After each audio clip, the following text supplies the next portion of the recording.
Hi everyone, we're in Sign Hill and our campaign was the Sleeping Beauty campaign. I'm Helen, I'm in third year, that's Sarah, she's in second year, and that's Ellen, who's in first year. So our aims for our campaign, we wanted to get students to turn their phones off at night and also turn them off in their locker, and then encourage people to unplug their chargers when they're not being used and not to charge their phones overnight just to save energy. And then also get people to use the blue light filter on their phones, because we found that using your phone too much can cause sleep deprivation as well as it affects your mental health. So Ellen went to some opticians and phone stores and she was just asking to see if they knew what effects it had on your mental health, and also if the phone stores knew how much energy is used up from chargers and your phones and everything.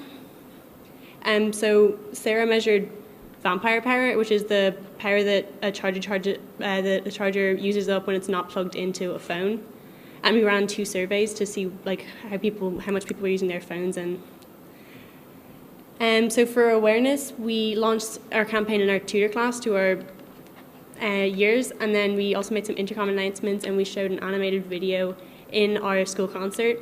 We also made some website posts and put up things on our school blog. We handed out some leaflets on our action day, and we held an art competition, and we encouraged people to use the EcoCS search engine, and also in the month of May we held an offline challenge. So for our action day we all put on our bathrobes and handed out the leaflets, and then that's the link to our Powtoon. And then we put this up on our school blog. So Sarah measured the vampire power that a charger uses up when it's plugged into a plug but not charging a phone. She found that 6 chargers drain 1.2 watts of energy, and we use 6 chargers because houses are obviously going to have more than one charger.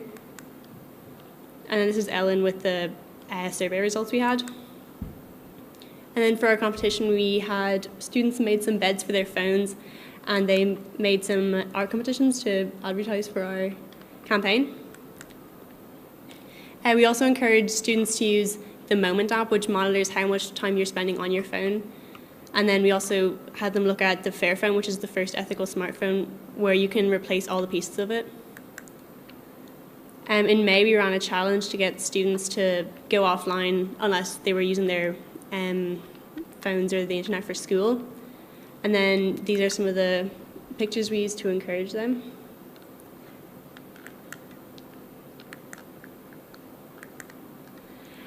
So we also wanted to look at how this affects the climate change. We found that one Google search uses up 0.2 grams of carbon dioxide, which is going to add up. So we were trying to get everyone to use the EcoCS search engine, which plants a tree for every search that you do.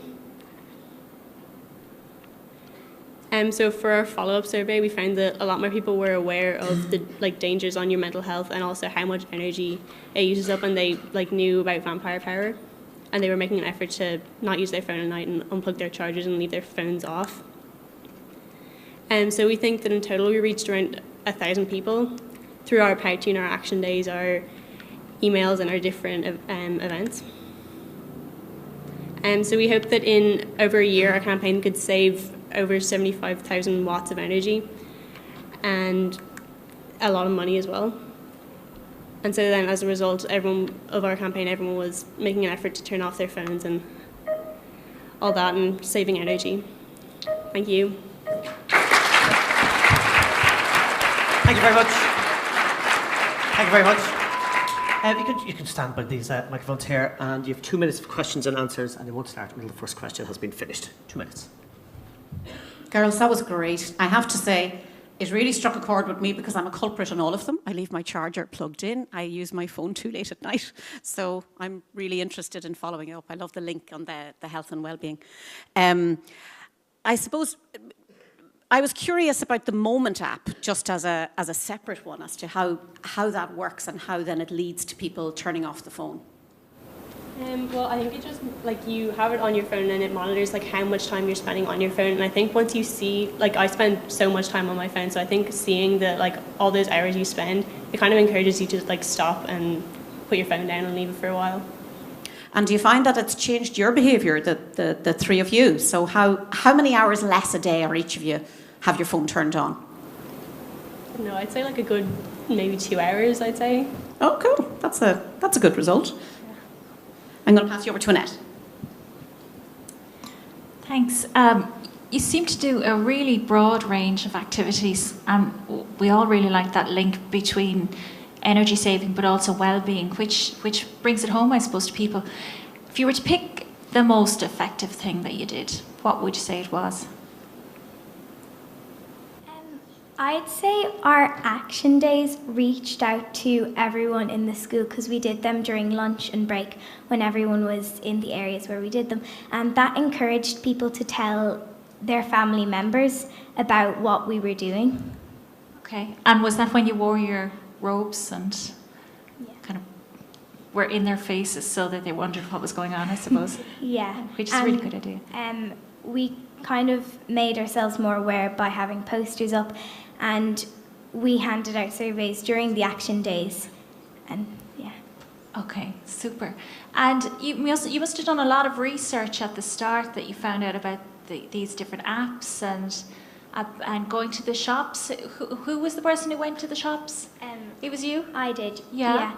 I went us to the about that. opticians and I went to a phone shop, and both of them, I went to the opticians and they said that going on your phone a lot can affect your mental well-being and your health, and that the blue light filter helps a lot. And the phone shops were then more aware about the effects. Okay, thank you very much. Well done. Thank you.